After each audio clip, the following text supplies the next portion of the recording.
Nanti kita lihat ya dinamikanya, maunya bisa menjadi saluran aspirasi terus ya.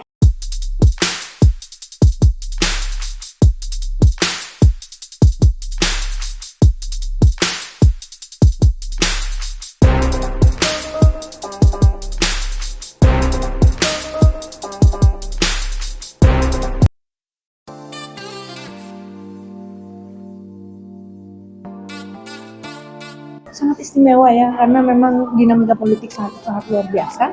Tentunya saya berharap bahwa masyarakat Indonesia semakin memiliki pelajaran berharga ya, artinya demokrasi Indonesia harus didorong dengan uh, elemen hukum yang baik ya, dan juga kedisiplinan, etika dan moral ya. Kalau kita nggak punya instrumen hukum yang baik untuk diterapkan, pastinya nanti kita nggak punya kedisiplinan dalam kedisiplinan berbudaya, kedisiplinan untuk bisa menciptakan, apalagi sekarang ada wacana bahwa kepala daerah dipilih langsung oleh DPRD. Nah tentunya ini akan menjadi satu isu yang harus kita terus, walaupun saya ada di luar, tapi ini akan menjadi satu yang bukan sekedar wacana, tapi kita lihat nanti outputnya bagaimana.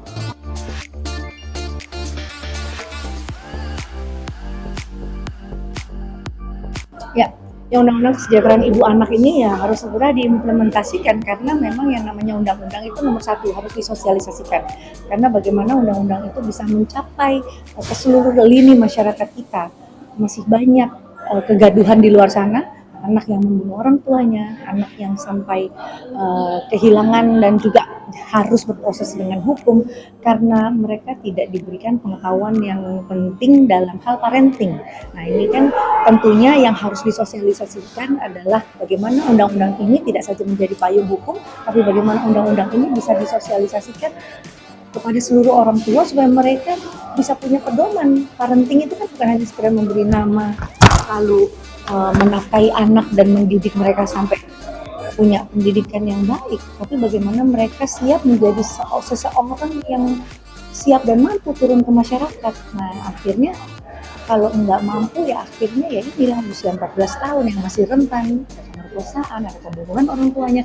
Nah ini semoga undang-undang ini bisa diberikan penguatan kepada dua Sri Kandi di Kementerian Perlindungan Anak ya, karena mereka juga saya lihat berdua sangat shock ya ketika menjabat langsung dengan keadaan-keadaan yang sangat luar biasa. Ya mudah-mudahan ya undang-undang ini bisa segera, karena undang-undang ini irisannya banyak, jadi saya pikir tidak saja kerja dari Komisi 8 dan juga pemerintah, tapi juga seluruh warga Indonesia untuk bisa menerima atas undang-undang ini.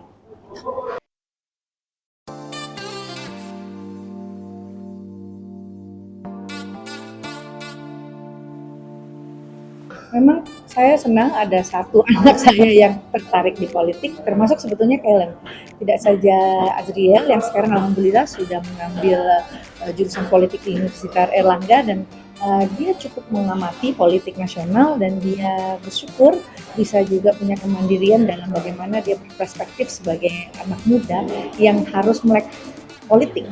Karena kita tahu anak-anak muda sekarang bukannya mereka punya keterbatasan, tapi juga apatis terhadap politik, seperti bagaimana partisipasi anak-anak muda kemarin untuk ikut jadi pencoblos di pilkada. Bayangkan di Sumatera Utara hampir partisipasinya yang tidak berpartisipasi sekitar 60% lebih. Ini kan artinya anak-anak muda kita ini tidak mendapatkan satu pendidikan politik yang baik, atau mereka apatis. Siapapun yang jadi ya jadilah, mereka tetap aja bisa sekolah atau mereka, tapi kan kita nggak mengharapkan, karena anak-anak muda yang justru punya tanggung jawab mendapatkan lingkungan yang baik serta ruang yang sehat untuk mereka, itu harapannya mereka yang insya Allah bisa menjadi penerus kita di generasi emas nanti.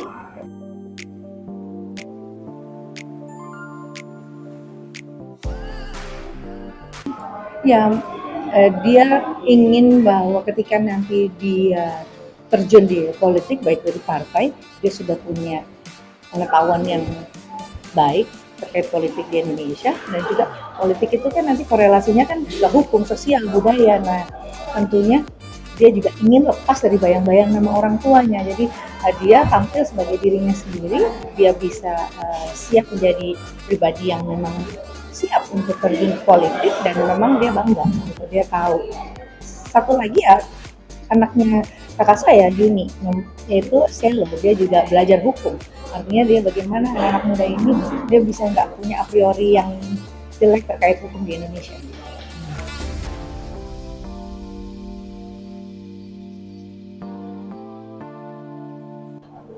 Saya di Jakarta kembali lagi ya, meneruskan kerja-kerja yang seperti biasa.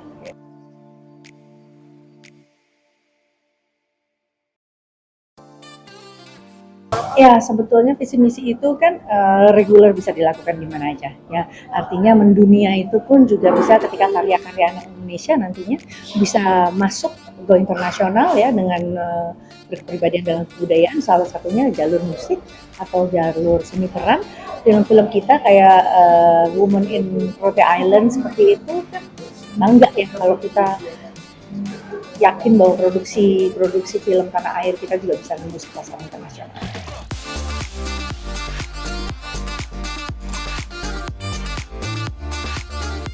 Jelas kalau evaluasi itu jelas ya, konsep untuk kampanye dan lain-lain. Tapi sebesar dan sebaik apapun konsep kampanyenya, kalau masih ada intervensi, kita nggak akan dapat hasil yang baik gitu. Dan itu saya rasakan gitu ya.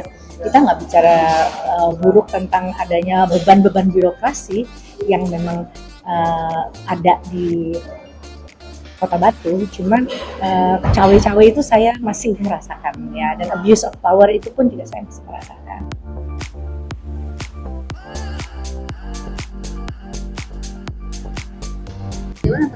Jadi kita lihat ya dinamikanya, maunya bisa menjadi saluran aspirasi terus ya.